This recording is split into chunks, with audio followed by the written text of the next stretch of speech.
Pada zaman dahulu, ada sebuah wilayah yang dipimpin oleh seorang raja yang sangat kejam. Raja itu memiliki kekuasaan mutlak, luas, dan tak terbatas. Ia memerintah dengan tangan besi, menggunakan segala cara untuk menundukkan rakyatnya, termasuk kekuatan militer dan kekerasan.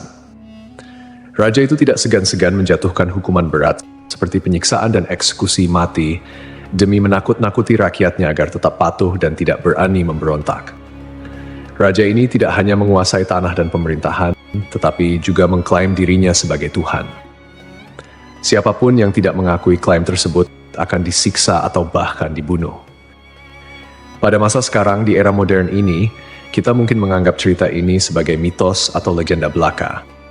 Tetapi sebenarnya kisah ini benar-benar terjadi. Itu adalah kisah tentang Raja Namrud, yang hidup sekitar 2275 sebelum Masehi sampai 1943 sebelum Masehi di wilayah Babilonia, sebuah kerajaan yang berdiri di tengah padang pasir Mesopotamia yang kini menjadi bagian dari Irak. Di tengah kerajaan Babilonia yang sedang tumbuh pesat, berdirilah Menara Babel, sebuah menara yang menjulang tinggi dan menjadi simbol kekuasaan dan kebesaran Namrud.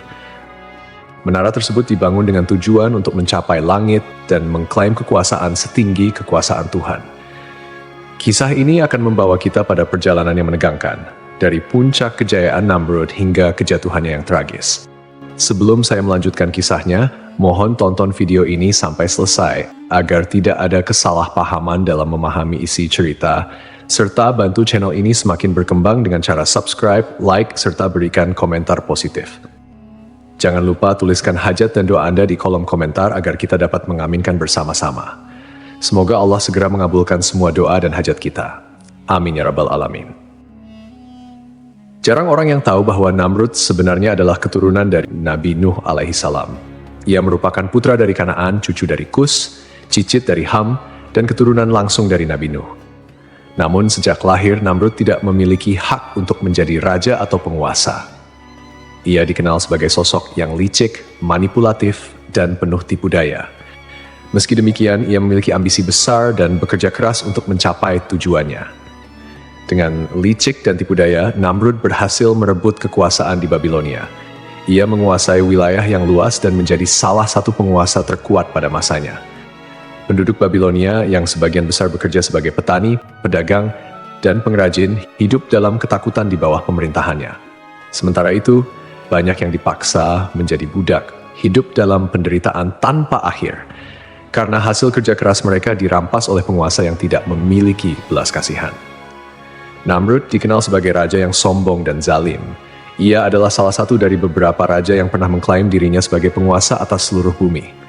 Bahkan, ia adalah orang pertama yang secara terang-terangan menyatakan dirinya sebagai Tuhan dan memakai mahkota di kepalanya sebagai simbol kekuasaan ilahinya. Lebih jauh, Namrud juga dikenal mempelajari ilmu sihir yang dilaknat oleh Allah, dan ia adalah salah satu pelopor penyebaran ilmu hitam di kalangan umat manusia. Menara Babel yang dibangun Namrud menjadi salah satu karya arsitektur terbesar pada masanya. Menara ini dikenal sebagai salah satu dari 7 keajaiban dunia kuno. Dengan tinggi yang diperkirakan mencapai 91 meter, menara ini dibangun dari batu bata yang dipanggang dan disatukan dengan aspal dan memiliki tangga spiral yang mengelilingi eksteriornya. Dari puncak menara, orang dapat melihat pemandangan luas dari kota Babilonia dan sekitarnya. Namun, Menara Babel bukan hanya simbol kekuasaan Namrud, melainkan juga simbol kesombongan dan penentangannya terhadap Allah. Menara Babel dihiasi dengan berbagai macam ornamen dan relief yang menggambarkan kejayaan Namrud serta dewa-dewa yang disembahnya. Bangunan ini dianggap sebagai karya arsitektur yang sangat fantastis pada masanya, dibangun oleh ribuan pekerja termasuk budak dan para tukang yang terampil. Beberapa sumber kuno menyebutkan bahwa pembangunan menara tersebut melibatkan puluhan ribu orang dan berlangsung selama beberapa dekade. Proyek ini memakan waktu sekitar 20 hingga 30 tahun dengan berbagai tahap rekonstruksi. Tujuan utama pembangunan Menara Babel adalah untuk menunjukkan kekuasaan, kemegahan, serta ambisi Namrud yang ingin mencapai langit dan menyamai Tuhan. Menara ini bukan sekadar simbol kekuasaan, tetapi juga menjadi pusat kekuatan kerajaan Babilonia, yang merupakan salah satu peradaban terbesar dalam sejarah manusia. Babilonia yang terletak di Mesopotamia, kini wilayah Irak, terkenal sebagai pusat perdagangan, budaya, dan kekuasaan pada masa itu. Sebelum jadi raja, Namrud sudah hidup dalam kemewahan dan kesejahteraan. Mimpinya yang paling besar adalah menjadi penguasa mutlak atas seluruh muka bumi. Namrud, yang dikenal ambisius dan kejam, tak segan-segan membunuh siapa saja yang dianggap sebagai ancaman bagi kekuasaannya. Pada suatu hari, Namrud mendengar seorang pria berbicara tentang bagaimana kekuasaannya akan runtuh. Pria itu dikatakan berpakaian serba hitam dan menantang otoritas Namrud. Merasa diremehkan, Namrud memerintahkan pengawalnya untuk membunuh pria tersebut beserta para pembantu wanita yang mendengar perkataan pria itu. Perintah tersebut segera dilaksanakan. Namun saat Namrud memasuki kamarnya, ia sangat terkejut ketika melihat pria yang baru saja dibunuh sudah berada di dalam kamarnya. Namrud dengan marah bertanya, "Siapa kamu?" Pria itu kemudian menjawab, "Aku adalah penguasa cahaya." Ia kemudian memanipulasi Namrud dengan menawarkan kekuatan besar. Tetapi sebagai gantinya, Namrud harus bersujud kepada iblis. Namrud yang tergila-gila dengan kekuasaan, setuju untuk menjual jiwanya kepada setan demi mendapatkan pengaruh yang lebih besar.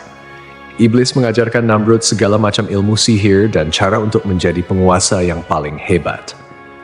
Setelah menguasai ilmu sihir, Namrud kemudian membunuh ayah kandungnya untuk merebut tahta. Dengan bantuan iblis, ia menjadi raja yang sangat kuat dan tak terkalahkan, serta seorang penyihir yang menguasai sihir tingkat tinggi. Namrud kemudian memperluas wilayah kekuasaannya, menaklukkan banyak negeri hingga ia menjadi penguasa 7 wilayah besar. Pada suatu malam, para pengamat bintang di istana Namrud melihat sebuah bintang baru yang terbit di timur. Bintang itu semakin terang dari hari ke hari dan semakin lama semakin mencolok. Mereka melaporkan hal ini kepada Namrud yang kemudian memanggil para ahli sihir dan peramal. Para ahli sihir sepakat bahwa bintang tersebut menandakan kelahiran seorang bayi yang akan menjadi ancaman bagi kekuasaan Namrud. Ramalan ini membuat Namrud semakin gelisah dan ketakutan. Ia melihat kelahiran bayi tersebut sebagai ancaman nyata bagi kekuasaannya. Maka Namrud memerintahkan agar semua bayi laki-laki yang baru lahir di kerajaannya harus dibunuh. Salah satu pengikut setia Namrud, Azar, yang juga merupakan ayah dari Nabi Ibrahim alaihi salam, baru saja dikaruniai seorang anak laki-laki.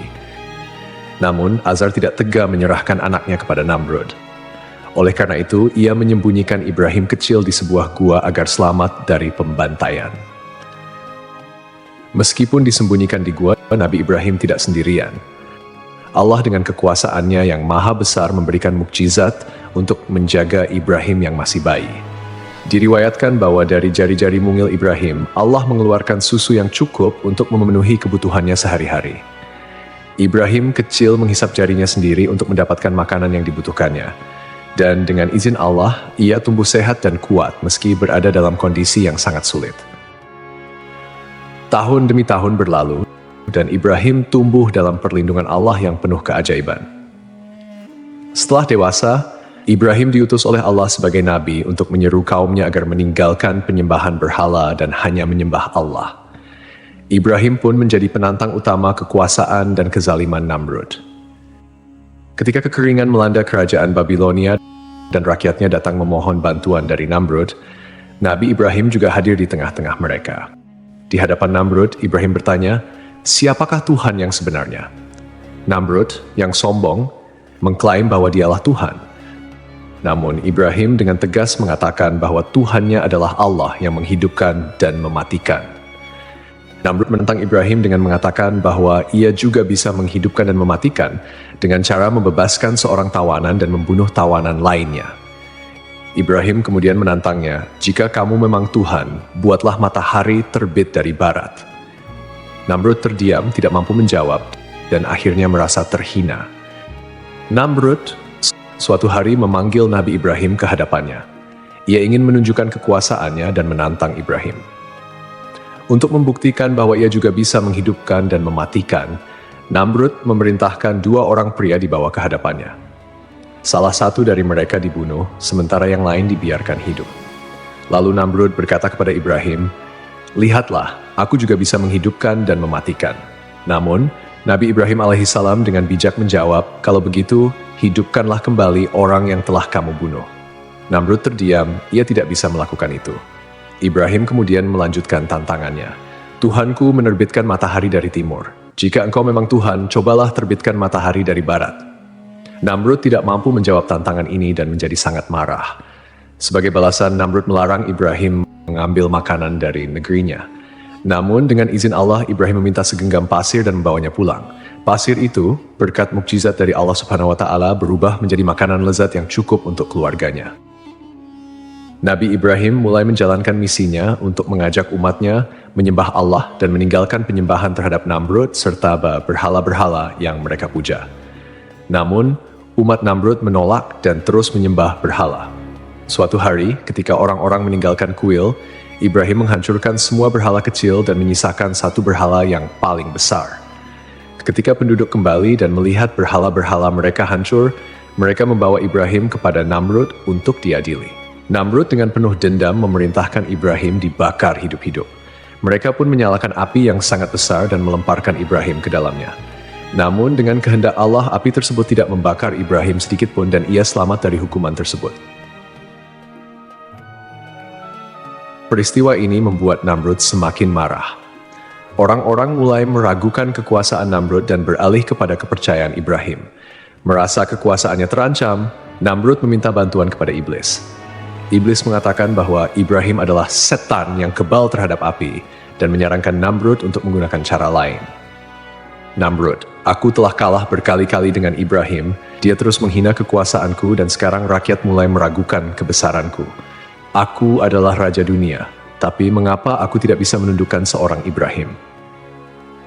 Kekuasaanmu besar, tetapi engkau hanya kalah karena engkau belum menggunakan semua cara. Ibrahim bukanlah seorang manusia biasa. Ia dilindungi oleh kekuatan yang tidak bisa engkau lawan dengan kekuatan fisik. Lalu apa yang harus aku lakukan? Apa yang bisa mengalahkannya? Aku sudah mencoba membunuhnya dengan api, tapi bahkan api pun tidak mematuhiku." Iblis, Ibrahim dilindungi oleh Tuhannya, tetapi aku bisa memberikanmu kekuatan untuk menandingi itu. Sembahlah aku. Akulah yang bisa memberimu kekuatan sihir, kekuatan untuk mengendalikan segala hal di dunia ini. Bersama kita bisa menghancurkan Ibrahim. Mengapa aku harus menyembahmu? Bukankah aku adalah Tuhan di atas segala Tuhan? Engkau mengklaim demikian, tetapi lihatlah dirimu. Engkau tidak bisa mengalahkan Ibrahim. Aku akan memberikanmu kekuatan yang tidak engkau miliki.